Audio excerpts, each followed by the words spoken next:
Thank you so much for watching The Real Source with me, Tafadzwa. In this video, I'm going to be giving my very brief thoughts on one of the most underrated and yet excellent films of 2020. The film is His House, and it is a film that is billed as a horror and is now streaming on Netflix. A refugee couple makes a harrowing escape from war-torn South Sudan, but then they struggle to adjust to their new life in an English town that has an evil lurking beneath the surface. I found this film to be solid, simple and tight on every level.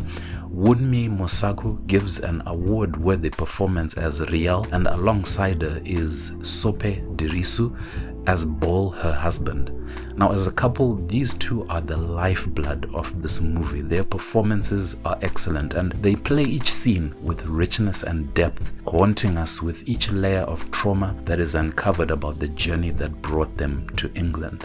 Now, I do want to make an important point about genre. As I said, this film is billed as a horror, and indeed it is. There are scenes in this film that will scare you, or at the very least make you feel uncomfortable. But to me, this film is more than just a horror. It's not just about cheap jump scares and thrills. For me, it's a deeply emotional, tragic study of how a vulnerable couple deals with pain and change. Nothing is what it is, and the director, helped by some tight writing and excellent performances, moves us between the natural and the supernatural in a way that makes us really feel for these characters. And though this film has its fair share of ghosts and ghouls, at the end you're even left asking, who is the real monster in this film? For me, this movie is one that succeeds at being both complex and simple without trying too hard. Even if you're not a fan of horror,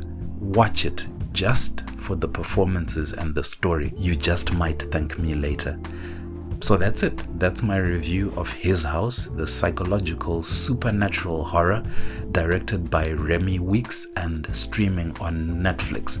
If you've watched the movie, I would really love to hear your impressions of it. What did you think of the acting, the story? Do you believe, like I do, that the film is more than just a horror? Or do you think it fits snugly into the genre? Well, that's it from me, Tafadzwa, here on The Real Source. Thank you so much for watching and take care.